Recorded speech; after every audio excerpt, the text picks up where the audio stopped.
नमस्कार, मी अश्विनी.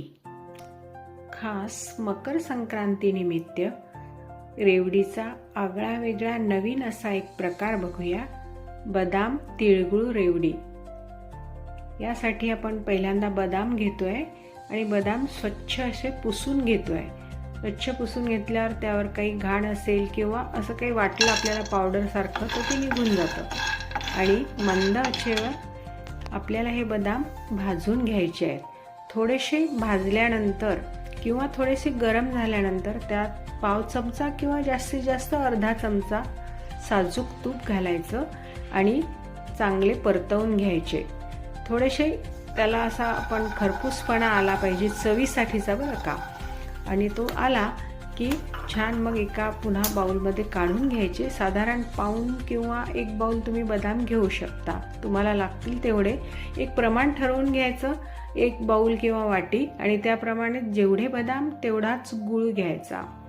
आता बघा, ह्या परतवलेल्या बदामामध्ये मी पुन्हा मला असं वाटलं की थोडीशी खसखस घालावी, त्यामुळे अजून छान चव येईल. तर मी मग पुन्हा तव्यावरती बदाम घातले, थोडीशी खसखस परतवून घेतली आणि ती झाल्यानंतर त्यात जो दाखवला होता तेवढा गूळ घेतला आणि खसखसीसोबत तो छान परतवून घेतला. म्हणजे भाजलेल्या खसखसीचा आणि गुळाचा स्वाद खूपच छान लागतो.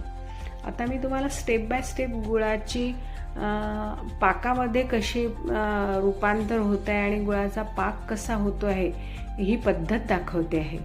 आता थोडासा या स्टेजला गुळाची ही स्टेज आली पाकावरती येण्याची की त्यात पुन्हा थोडंसं पाव चमचा किंवा अर्धा चमचा, जे आपण पहिल्यांदा जर पाव चमचा घेतला असेल तर आता आपण पाव चमचा तूप घ्यायचं आणि घालायचं. मी मगाशी पाव चमचा घेतलं होतं, आत्ताही पाव चमचाच घेतलं.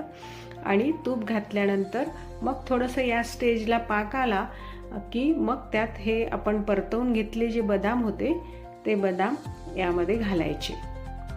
असं काही असं स्पेसिफिक अशा स्टेजचा पाक हवा असा नाही. साधारण विरघळला आणि तुम्हाला व्हिडिओ जसा दिसतो तसा दिसला की मग त्यात बदाम घालायचे. आता मग आपल्याला हे थोडेसे तीळ भाजून घ्यायचे आहेत आणि हे भाजलेले तीळ या गुळाचं आणि बदामाचं जे मिश्रण होतं त्यामध्ये घालायचे आहेत आणि चांगलं व्यवस्थित कोटिंग करून घ्यायचं. सगळीकडे गूळ, बदाम, तीळ हे सगळ्या गोष्टी एकमेकांना अशा एकजीव झाल्या पाहिजेत.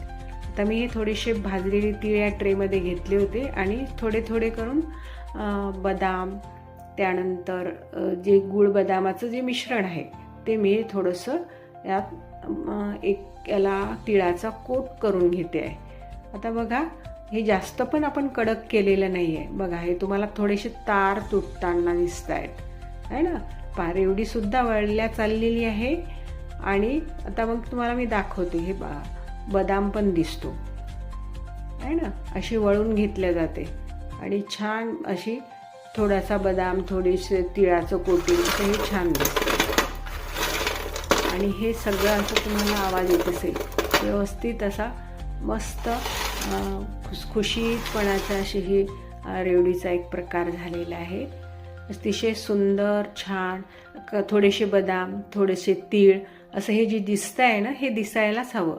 कारण त्याशिवाय बदाम, गूळ आणि तीळ किंवा तिळगुळ बदाम किंवा बदाम तिळगुळ अशी ही रेवडी दिसणार नाही ना.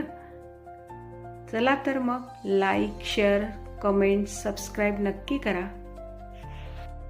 अगदी झटपट होणारी ही रेवडी तुम्ही नक्की घरी करून बघा आणि मला कमेंट्समध्ये नक्की सांगा तुम्हाला कशी वाटली ते. अतिशय सुंदर, चविष्ट लागते.